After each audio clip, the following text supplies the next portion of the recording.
My name is Sewa Amwa, Deputy Director for Infection Prevention and Control at the Kolebu Teaching Hospital, the Public Health Unit.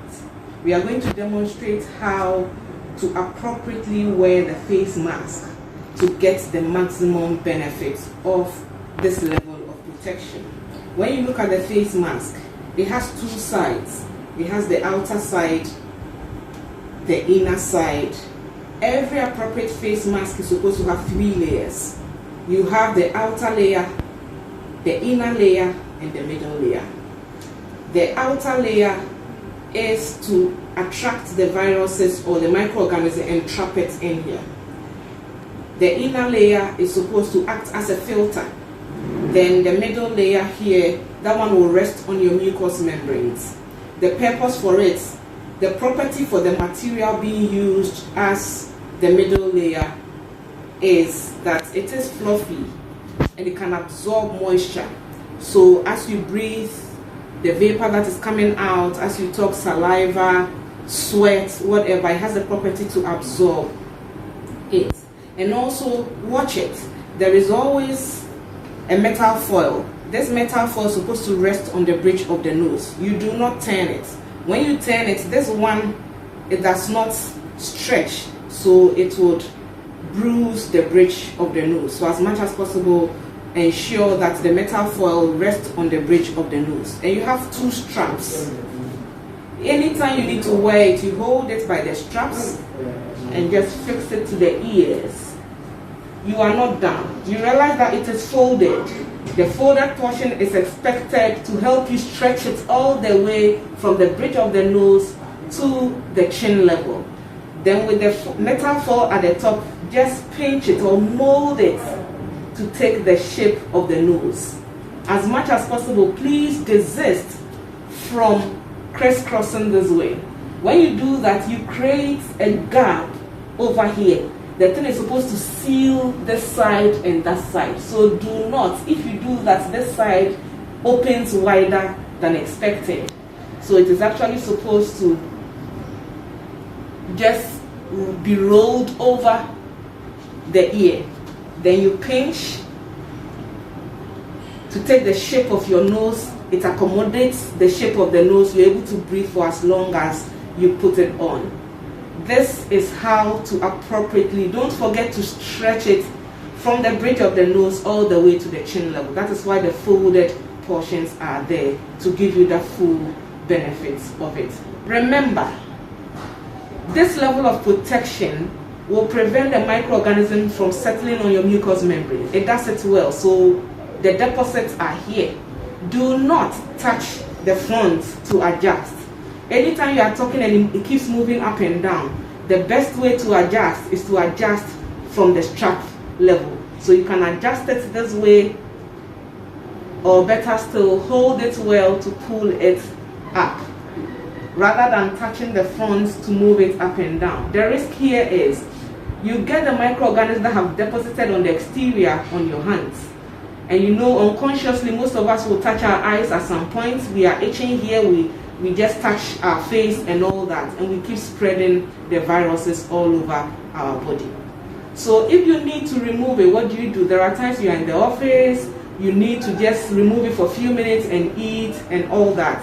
How do you handle it without contaminating the surface in your office or contaminating the surface where you are? What it is anytime you need to remove, please, the back is always said to be cleaner than the front. So don't hold it at the front and try to remove, but rather you move to the back, hold it by the straps gently and get it off. Let's watch it again once more. Look at it this way. If you are not careful, you will remove it wrongly and you will get the viruses into you. Look at what happens. You remove. What happened? I splashed everything, and by then my mucous membranes would be exposed. Then I would breathe whatever is in the air into me. So as much as possible, you remove it gently, being careful that there's a dangerous deposit in front of which you don't want to get into you. You remove it gently away from you. You realize that you want to use it again, so you would hold it in here. Don't try and put it down on that surface, because you see this side will go back to your mucous membrane. Whatever is on that surface, you can't guarantee. You can get those deposits in there, and when you put it back on, you start breathing it into you. Don't also put it on the table this way.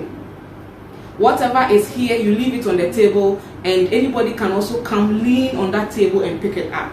So you rather will fold it in here, just these two edges coming together.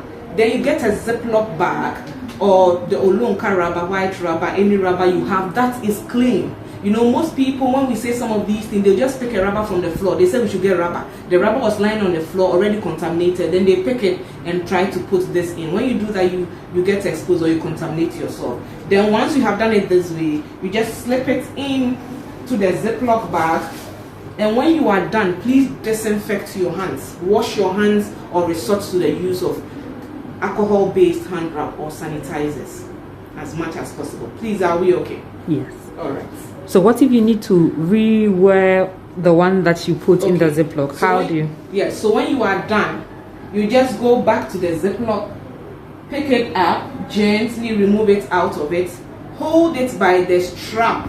Please be careful not to touch, because supposedly whatever you prevented yourself from being deposited here. So just hold it by the strap and gently get it back on. Then you adjust. You have touched something. The likelihood of you unconsciously touching the wrong surface is high. So to be on the safer side, what do? You disinfect your hands again, either hand washing under running water or with the use of alcohol-based hand rub or sanitizer. On the hand washing, can you now then demonstrate how to properly wash your hands? Okay. So if you need to wash your hands, there are some principles. You need to be bare below the elbow. So it means that you cannot have your bangle on whilst washing your hands, because you know you cannot effectively wash the hands well. You can have some microorganisms, you know, hiding in there. You can have your watch on whilst you wash your hands. So you have to be bare below the elbow. Everything needs to be off. You can't have your beads on whilst washing your hands. And what it is that you should ensure that the tap is flowing. You should also have your soap and also the tissue paper that you wipe your hands off. So this is an elbow operated tap. Okay. So you open, then you first will have to wet your hands, because there are times you have dirt on your hands. You have some pons, especially with the ladies, pons on your hands, so you have to rinse it off. And because it's an elbow operated tap, I have the liberty to close it to save water. Then I would dispense the soap. Once you have the soap in your hands, you evenly distribute the soap all around.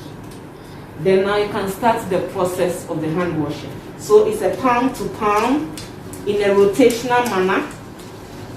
When you are done, then palm to dorsum, just rub, ensuring that every surface at the back is covered. Then vice versa, the same way.